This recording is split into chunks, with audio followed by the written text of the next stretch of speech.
ಇನ್ನು ಮಹಿಳಾ P S ಐಗೆ ಕಪಾಳ ಮೋಕ್ಷ ಮಾಡಿದ್ರ ಶಾಸಕನ ಪುತ್ರಿ, ಈ ಒಂದು ಪ್ರಶ್ನೆ ಎದ್ದಿದೆ. ಮಂಡ್ಯ ಜಿಲ್ಲೆಯ ಶ್ರೀರಂಗಪಟ್ಟಣ ತಾಲೂಕಿನ ಆರತಿ ಉಕ್ಕಡ ಈ ಪ್ರತಿ ಅಮಾವಾಸ್ಯೆ ಸಂದರ್ಭದಲ್ಲಿ ಒಂದು ವಿಶೇಷ ಪೂಜೆ ಆಗುತ್ತೆ.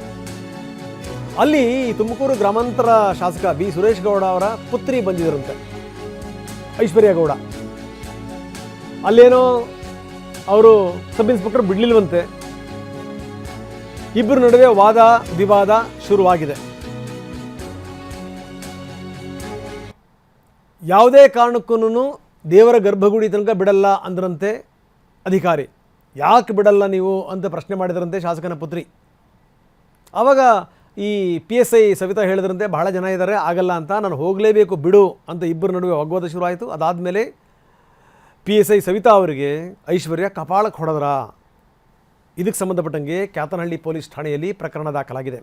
ಒಂದು ವೇಳೆ ನಿಜ ಅನ್ನೋದಾದರೆ ಇದು ಅಕ್ಷಮ್ಯ ಅಪರಾಧ. ಸುರೇಶ್ ಗೌಡರು ಹೋರಾಟದಿಂದ ಬಂದಿರುವಂಥವರು, ಭಾಳ ಅನುಭವಿ ರಾಜಕಾರಣಿ, ಜೊತೆಗೆ ಅವರ ಮಗಳಿದರ, ಅವರ ಅಳಿಯ ಕೂಡ ಪೊಲೀಸ್ ಅಧಿಕಾರಿ. ಸೊ ಹಿಂಗಿದ್ದಂಥ ಸಂದರ್ಭದಲ್ಲಿ ಒಬ್ಬ ಪಿ ಎಸ್ ಐಗೆ ಕಪಾಳಕ್ಕೆ ಹೊಡೆಯೋದಿದೆಯಲ್ಲ, ಆ ಹೊಡೆದಿದ್ದೇ ನಿಜ ಅನ್ನೋದಾಯಿತು ಅಂತಂದರೆ ಇದು ಅಕ್ಷಮ್ಯ ಅಪರಾಧ ಇದು. ಸೊ ಇದು ಸಂಗತಿ.